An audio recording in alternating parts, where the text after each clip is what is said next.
é evidente diante dos nossos olhos, e a gente percebe publicações nas redes sociais, e não são montagens, são publicações legítimas, não é fake news, porque a gente percebe confissões das próprias pessoas, e além disso, demonstrações com fatos comprovados de grandes líderes, expoentes em nosso país. A gente depara no nosso dia a dia, na nossa convivência, líderes que eram referenciais para nós, modelos de vida, e de repente estoura uma bomba que aquele líder estava há alguns anos cometendo algum delito, praticando alguma abominação, e aquele líder é afastado, é excluído, é exonerado, ou é jubilado, e da noite para o dia, do trono para o fundo do poço, não porque ninguém o derrubou. Ele foi pelos seus próprios passos, pelos seus próprios hábitos. Isso significa que hoje a gente está diante de muitos líderes embriagados pelo poder.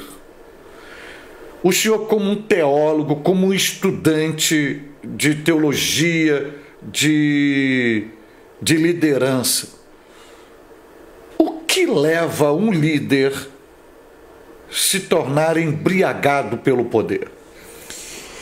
Eu vou fazer uma referência aqui um tanto complicada para alguns que vão ouvir de primeiro.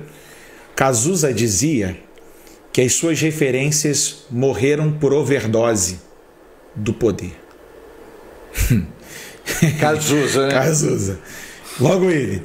Mas Paulo Apóstolo nos ensina no conselho a Timóteo, do jovem pastor, que procura apresentar-te a Deus como obreiro aprovado, do que não tem do que se envergonhar, e que maneja bem a palavra da verdade. Eu vou destacar duas palavras em grego: dóquimo, aprovado, e ortotômio, que faz o corte.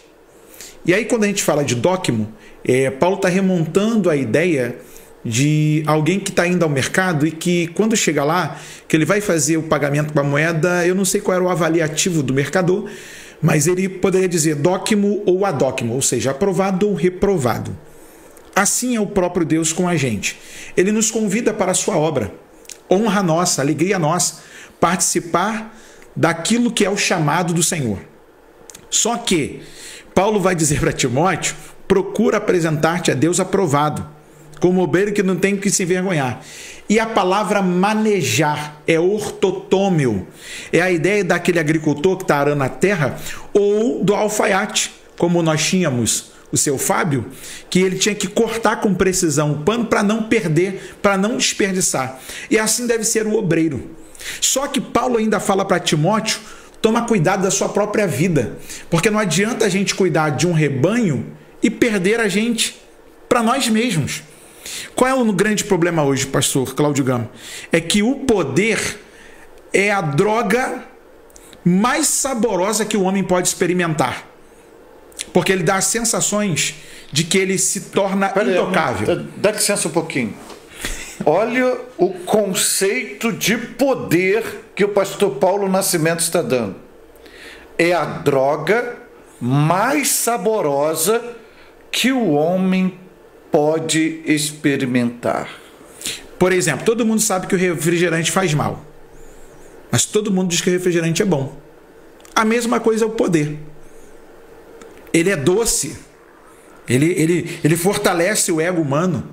E quanto mais o homem tem sensação de controlar a vida do outro, mais poderoso ele se sente, mais intocável ele se sente. E a gente sofre no Brasil hoje pessoas que se comportam como coronéis na igreja. Posso ser bem aberto aqui na minha resposta? À vontade. Eu sou assembleano, como o senhor é. E no Brasil hoje, se o camarada der uma ligação lá para a convenção tal, acabou com a vida do camarada. Eu conheço gente que teve a vida derrotada por causa de uma ligação, por causa do coronelismo usado por conta do poder que o cara acha que tem. Ó, eu não quero fulano mais pregando aí na cidade, não quero mais pregando em tal lugar, e aquilo ali é dose do poder que ele recebeu. Só que o maior dos poderes, ele também um dia terá que prestar conta, que é o Senhor nosso Deus. É interessante que quando a gente percebe, a gente faz uma anamnese desses embriagados pelo poder, e o senhor disse aí que o poder é a droga mais saborosa que um homem pode experimentar. Que a gente vai para a história desses homens. Esses homens vieram de uma vida simples. Sim. Muitas das vezes não tiveram uma oportunidade para estudar. Vieram de um trabalho pesado. E Deus chama esses homens, ou seja, tira do nada, tira do monturo, e daqui a pouco esses homens é um líder de multidões, de uma igreja tremenda. E esses homens, da noite para o dia, se tornam deificados. Será que é nessa deificação que eles acham que eles podem pecar, administrar seus próprios pecados, e eles mesmos perdoarem os seus pecados? Se torna complicado porque quando você acredita que é o dono do poder e que você pode julgar a todos e não ser julgado por ninguém, você se sente como quem não peca. Para eles, a palavra pecado no seu dicionário do dia a dia não tem. Eles são a personificação da perfeição. Lembra do rei que se achou muito e que Deus o fez um animal para rastejar na história que Daniel conta para a gente, na Bíblia? Até onde o poder é capaz de embriagar o homem? Até que Deus traga o juízo para mostrar para ele que ele é tão mortal como qualquer outro e que ele é tão pequeno como qualquer outro. Quando a gente percebe a queda, ou não vou dizer a queda, porque quando a gente recebe a notícia, é porque se tornou público, não dá mais para esconder o que estava escondido, mas a queda já aconteceu, tem casos de 10, 20, 30 anos, e o camarada na frente da igreja, como se ele fosse o santarrão máximo da igreja. E aí eu te pergunto, a maioria desses embriagados pelo poder, quando é notificado, descoberto, você percebe que o discurso deles era um discurso moralista. Sim. Por exemplo, quantos desses, uma irmã na igreja dele, porque pintou uma unha ou aparou o cabelo, foi colocada publicamente e chamada na época de prostituta. Aí passou-se uma época, descobriu que este líder estava com uma vida paralela, uma duplicidade de vida. Onde eu quero chegar? Esses embriagados pelo poder se escondem atrás de um discurso moralista? Principalmente para tentar maquiar os seus pecados. E ninguém sabe. O cara está tendo um discurso de moralista, como é que você vai desconfiar do cara? Por exemplo, eu tive uma oportunidade de ir numa igreja que no final do culto o pastor estava com um pote de acetona, algodão e tirando o esmalte da unha das irmãs. Só que há de se observar, pastor Cláudio Gama, para a gente poder fechar o assunto. Aí, o pastor estava fazendo o quê? Um pote de acetona, algodão na mão e tirando o esmalte. Não estava orando, não estava ungindo, não estava abençoando. As irmãs tinham que passar... Mas o pastor é manicure. Era pastor, mas eu acho que queria ser manicure. Eu hoje já dorme no Senhor, mas... Será que dorme? Mas vamos lá. Exemplo clássico da Bíblia. Mateus capítulo 4. Eu querendo tempo para orar, para jejuar, para estudar, para escrever sermão, o camarada tirando acetona de unha de irmã. Ó, Mateus capítulo de número 4. Foi Jesus conduzido pelo Espírito ao deserto para ser tentado pelo diabo. Ou seja, eu entendo que nem todo o deserto foi o diabo que conduziu, e é prova. É verdade. Pode ser uma escola de ensinamento e uma escola de tratamento de Deus. Para onde que o diabo conduziu Jesus? Para o pináculo do templo, a parte mais alta. Ou seja, eu também entendo que nem todo mundo que está lá em cima foi Deus que levou. Essa eu aprendi com o pastor Ronald Gustavo. E aí a gente fica nessa pressão de que quem está lá em cima foi Deus que colocou. Quem está no deserto, está na prova, está na moenda, está no vale, foi o diabo. Não. Tem coisas que Deus está fazendo aqui embaixo que parece ser o diabo, e tem gente que está lá em cima, que tem pessoas que estão pensando que Deus exaltou e foi o diabo que o conduziu. Por isso, esse coronelismo, por isso, esses ditadores na igreja, porque eles esquecem que a igreja não é deles, a igreja é do Senhor Jesus. Ele é o cabeça da igreja.